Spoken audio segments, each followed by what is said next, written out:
morning, madam. Good morning. Listen, I'm Sharon, Mama sister. Okay. Can you hear me? Yeah. We are talking. Hey, you. Otinje Sharon we hin.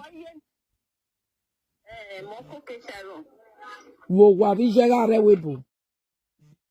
Moko ke Sharon. Obone Sharon ke la webo. Okay. Okay, mommy. Even this no. E Monica na hina. Okay, Monica. Come mommy. Gbera. Okay, Irela. Okay. Maya wa mere life.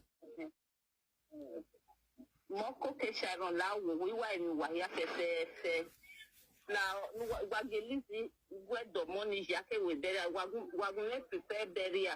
So, they might even mania. We ya ije Sharon, by na me where I even we na return no more. A bon we even do call it where Otinje Sharon we him. We are just since Regani and I'm a bog BJ Sharon. Agani ana to ge we omokpe alagwa igo kun mi igo shake wo bobo we aga je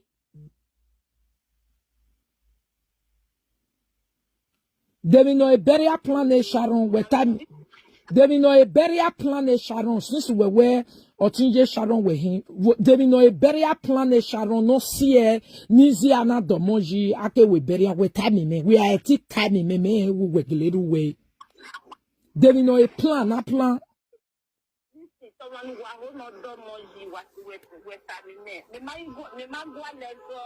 Okay, we ma nije Sharon domonji. Nije Sharon ma ono momo gie because money inya evaye twin ya need ni aso aban together. Na separate ya.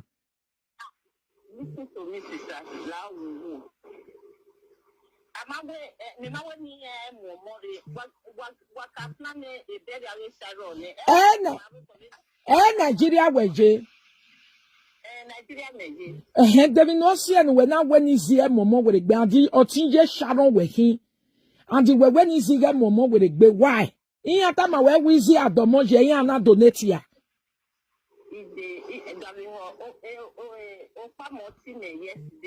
Madaga esado pa me weje. We ma mi no pa me wije ya.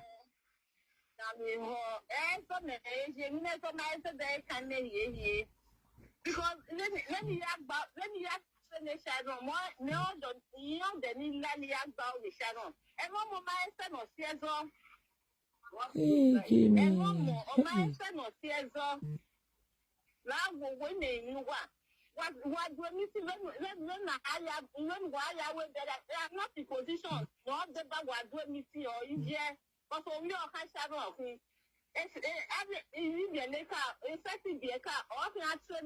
Okay, there is no fear when I involve in the name. I when I return on money and I did not ban when we calling me. Since where Jean Sharon, where he plan a bury Sharon. No, we may okay do ade we may rebuy a from Victory buy my ya donate go na ya bury Sharon, mama ya, ete Sharon Diema. Ma Jean Sharon be mana ye we. Okay, we are in a do call it now when is it return no more? What see and no more now when is it die yake we bury why? Where me we see donate here, is it share a link now when I are donating ye care? Okay, there is no saying another no ban when we call him where ni meta when ni si domo yake we bury why? Easy name beria or concern easy ye beria ni mauna. Easy anything ye know ya. Or jeb agani anari beria arrangement to the derio. That is easy joa. There be no see no na domojo better man ke ye beria ye. Is your money? According to in North America, away Ekenia na ya sign a day. Away easy they buy otin apa no road on and match. Away agent a day for me. Away and I will not die before after we bury. I will bury and don't man how you move it's a different thing. Okay, so ye ma oni omoni wa promise siri akpe awoko no de. Ye ma ye oni ye mu gbe. Be na mi egwe ye bi je na ya ask a form. Ye ado ato ge din sign ene. Ye mata o promise me amu gbe na son o de tawas ago. E de give gbe na na me na even on na nya wo ibe beg na daji. Wo good daji. E ga na rie isi e beri arrangement in office ye joa. Ye care. Ye ziko boy Igor and any jeze ye ziko boy. Ebene Sharon riene mere lafi de no de oke gegari ton e gita le ni ya iye gita na ebegwe opame opamo keke ni adova ni na bi je Sharon din na gele o sagbon iye my situation o pame e letter na ri yo wa oge Sharon opame na ri letter ni na ri gizi bo se ni zima na college Sharon we je Sharon e letter na ore imemi no pame guri egume. Anamiege easy rogwoma but easy receive a letter because of your me ya here ogoma diae aga wizi easy here. Okay, but then the version of obo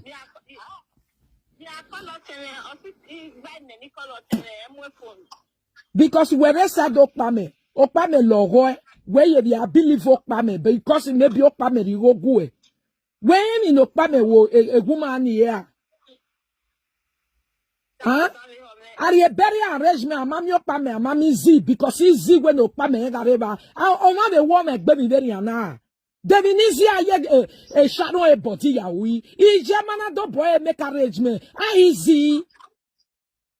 When is he are bury a benoya adote Sharon. Ni mammy can ask some more se bury I no. Then ye ma daughter Sharon ije ye ragbon. La go since a sagin we je e we not me bo na because when worry turn on mo. When is zirie benoya daughter Sharon re ni ma make na seme na ene.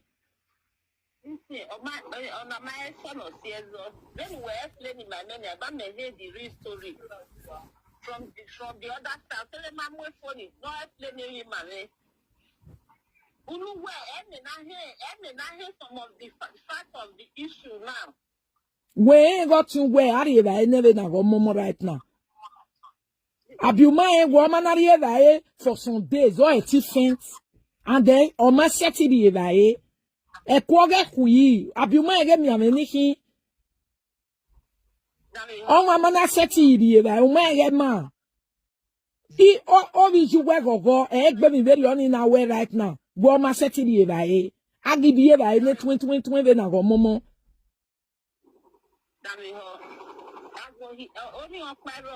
Easy ye breakfast. Ije Sharon magiri breakfast there. I give more than a momo. Easy why you set a table ye breakfast. Or we you segi that say. Let me release one from your version from your side. Emmanuel and not good one. Emmanuel and not good one. We can imagine one. Then he is the color, Mamma, and I don't want it to not go for me. Let me just tell you my own side of it. Okay. I don't want it to go for me. Okay. And I don't come for me now. Each way you wait for me, eh? Now, I think I need USD. Call me, eh?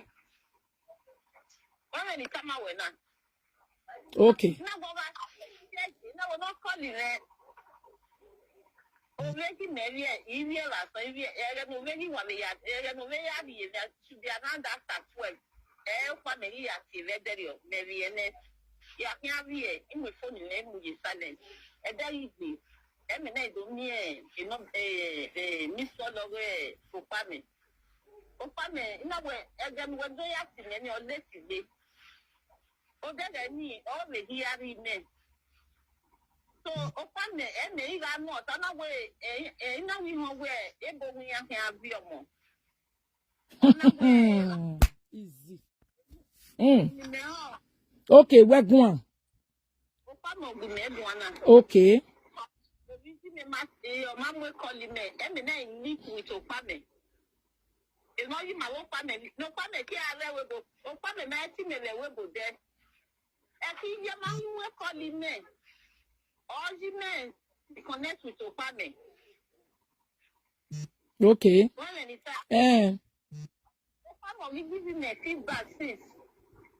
Okay. Demi no pa merita mo where a government avie mo. Okay, on est ça doga biziri an wa bole here. Okay. So here na iwe nu weti me na we nizi domonji ne government emi omo ije ore no.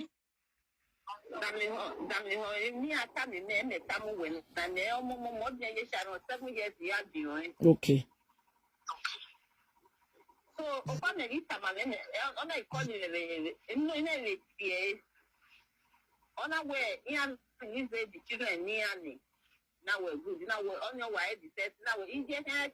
I have to lose the shadow. Now I will lose more. So, or if you come away, now the plan we were giving for burial. On our way, yeah, when they had the meeting. Then I call up family, we call him. Because he's the man.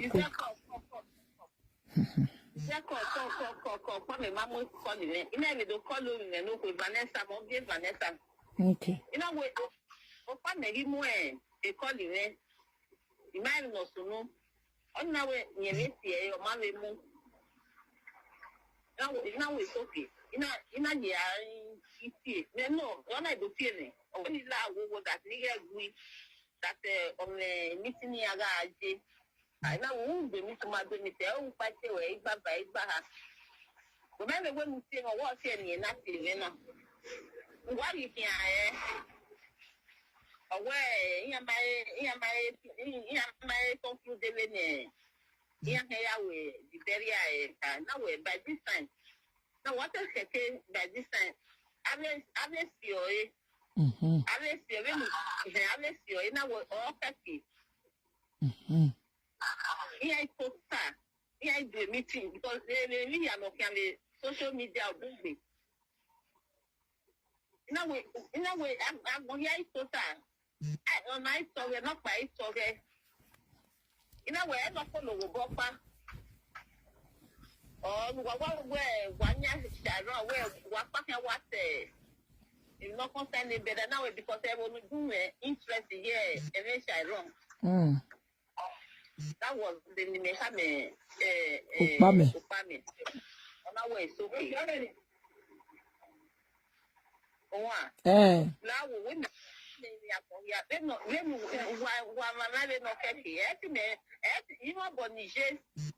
okay, Ije. Yeah, beni me mama sebe no de. We no ya sunu. We awa mi we mu gugan wa aladin. Iyan mo ebogbe Ije Sharon. Opono yon we luzomo. Iyan yan ye mu ebogbe. Iyan yan ye tale ni dan ya fefe agbon na lele. Okay, so kwe ladin. Iyan na wa ata Ije Sharon wo gboviwe. Ije Sharon wo gboviwe. Ije. Nekere. So, so